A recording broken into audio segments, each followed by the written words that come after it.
Hello, Shadwell here, ready to talk about the next film in my collection, The Bird with the Crystal Plumage from 1970. It's directed by Dario Argento and stars Tony Musante and Susie Kendall. We covered one of Dario Argento's most recent films a bit earlier in Argento's Dracula, and that was a total shit show. But now I get to cover his writing-directing debut film, The Bird with the Crystal Plumage. This is the first film in Argento's Animal trilogy, along with Cat O' Nine Tails and Four Flies on Grey Velvet, although I don't count flies as animals, but that's just me. I count a fly as an insect, and there is some sort of dissonance in my head when trying to lump insects into the same group as animals in general. Am I crazy, or do other people have this problem too? Anyway, The Bird with the Crystal Plumage is an awesome directorial debut from Argento. Or at least it was before I saw Mario Bava's 1963 film, The Girl Who Knew Too Much, and realized they both have the same twist ending, like practically the exact same thing happens in both. I used to tip my hat to Argento because I thought the end of this film was genius and unique. I guess not so true after all. Although Argento does take the ending from The Girl Who Knew Too Much, he does incorporate it into the rest of the plot a lot better than Bava did. In that film, it was a twist ending that just kinda springs up on you. You know, like a twist ending. But in this film, it makes sense if you've been paying attention to the rest of the film. Much more earned in this film.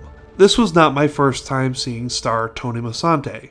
Kinda. Around the time I saw this for the first time, back in the early 2000s, I was a fan of the show Oz, aka Violent Man-on-Man Prison Butt Sex, the TV show, and he was in the first season that I saw around the same time as this. He was 30 years older, but that face didn't change much. This film did set the pace for what giallo films would become in the 70s and 80s, introducing the heightened violence and the black gloves on the killer conventions that would become staples of the genre. Fun fact, when you see the black-gloved killer deciding what knife to use or something like that, those are actually Argento's hands in the gloves. I guess Argento is just a hands-on kind of director.